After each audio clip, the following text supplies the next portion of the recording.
আজকের গল্পটা আমাদের রেমিটেন্স যোদ্ধা প্রবাসী ভাইদের নিয়ে। তো সম্পূর্ণ ভিডিওটা দেখবেন, আর ভালো লাগলে আপনার বন্ধুদের শেয়ার করবেন।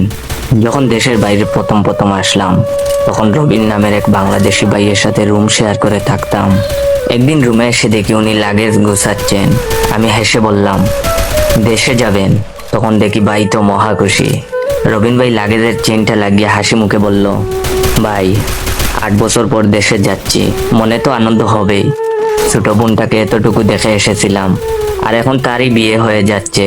বোনটা যখন আমাকে দেখবে, খুশিতে যে কি করবে এটা ভেবেই আমার চোখে পানি এসে যাচ্ছে। রবিন ভাই হাসি মুখে কথা বলছিল, অথচ আনন্দে ওনার চোখে জল জল করছিল।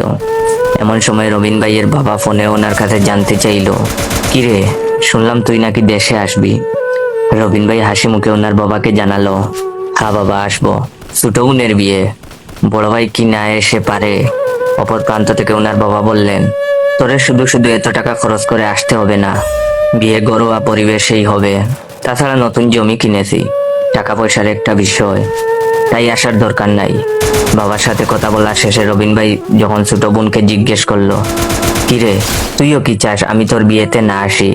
তখন ছোট বোন বলল, এমনিতেই বাবা অনেক টাকা খরচ করেছে, 400 জন লোকের খাওয়ার ব্যবস্থা করতে গরু খাসি কিনে এনেছে। এই অবস্থায় তোমার এত টাকা খরচ করে দেশে আসতে হবে না।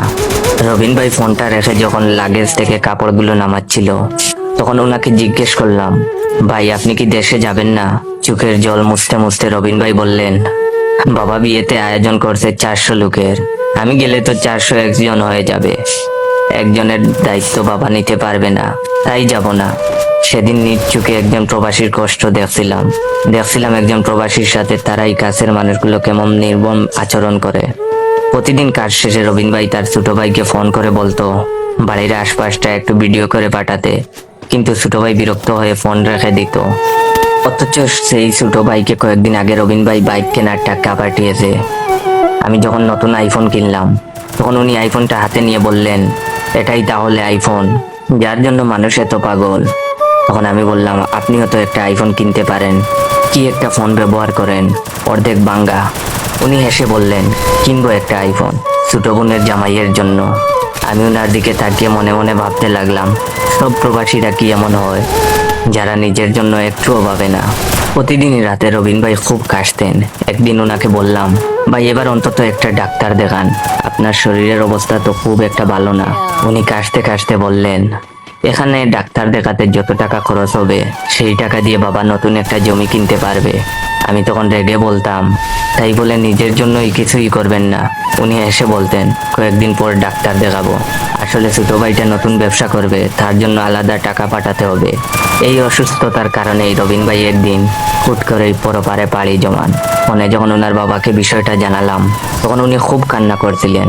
কিন্তু যখন বললাম আমি লাশ পাঠানোর ব্যবস্থা করছি, কিন্তু লাশ দেশে পাঠাতে হলে 2.5 লাখ টাকার মতো লাগবে, আপনারা টাকার ব্যবস্থা করুন, তখন ওনার গলার স্বর পাল্টে গেল।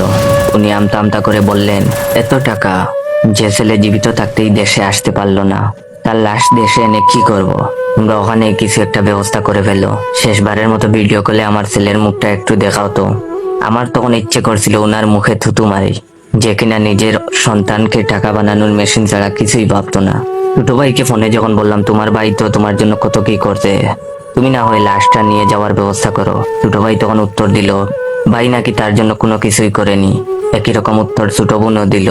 অথচ এই ভাই বোনের সকল শখ আহ্লাদ বড় ভাই বিদেশে কামলা খেটে পূরণ করেছে। চোখের সামনে একটা মানুষের লাশ পড়ে আছে, অথচ আমার মনে হচ্ছে এটা মানুষের লাশ নয়, এটা একটা টাকার মেশিন, যেটা অচল হয়ে গেছে।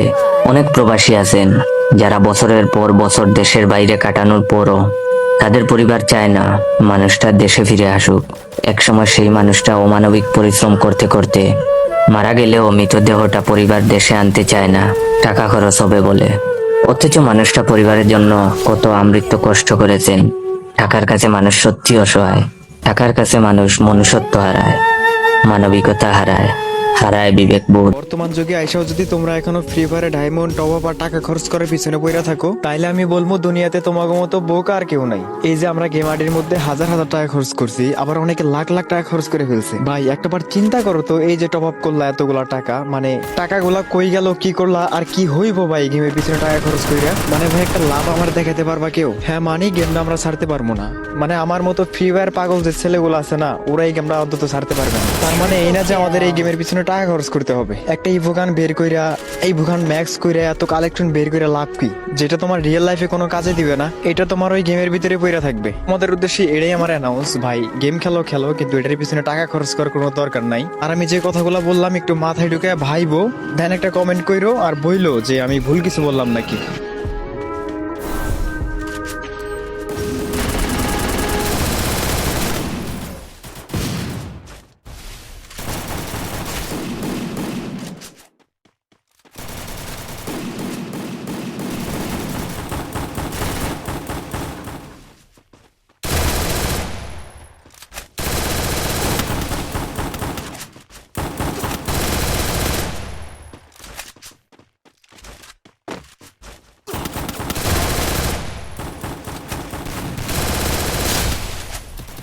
Double kill.